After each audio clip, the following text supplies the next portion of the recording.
ఊర్ల ప్రయాణం పోతోళ్ళు RTC bus ఎక్కుతారు. సీటు దొరికితే ఊకుంటారు, లేదంటే నిలబడతారు. ఇక జరసేపటికి కండక్టర్ టికెట్ టికెట్ అనుకుంటూ వస్తాడు. ఇప్పుడంటే అక్కలకి ఫ్రీ అనుకోర్రి, కడమలు తీసుకోవాలి కదా, గందుకే టికెట్లు జింపుకుంటా మందెక్కువైతే చిన్నగా జరుపుకుంటా అటుకోస నుంచి ఇటుకోసకు పోతప్పుడు గాలికి క్రాఫ్ అటు ఇటు అవుతుంది, అంగిటక్కు ఉసిపోతుంది. ఓ ఫైటింగ్ చేసినాక ఎట్లుంటారో ఆ గొగ్గట్ల తయారవుతారు. ఇక ముచ్చటేందంటే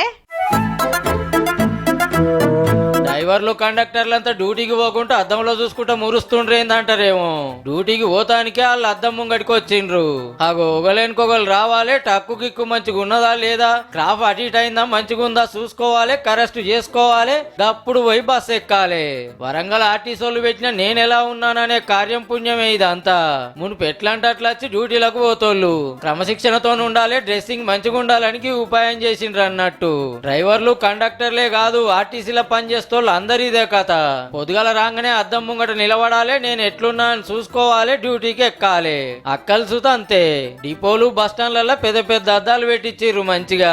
ఇంటికా నుండి ఆడగుడు రావడం వల్ల ఈ అద్దంలోకి వచ్చి చూసుకొని కొంచెం క్రాఫ్ సెట్ చేసుకొని పోవడం చాలా బాగుంది. ప్యాసింజర్ తోటి కూడా కొంచెం వాళ్ళు రెస్పెక్ట్ ఇస్తారు. ఏది మంచిగా క్లాస్ ఉండేసరికి ఎక్కే వాళ్ళకి కానీ సార్ అని వెళ్ళడం. పబ్లిక్ లో సుత మంచి ఇల్వ పెరిగిందని చెప్పుకొస్తుర్రు ఉద్యోగులు.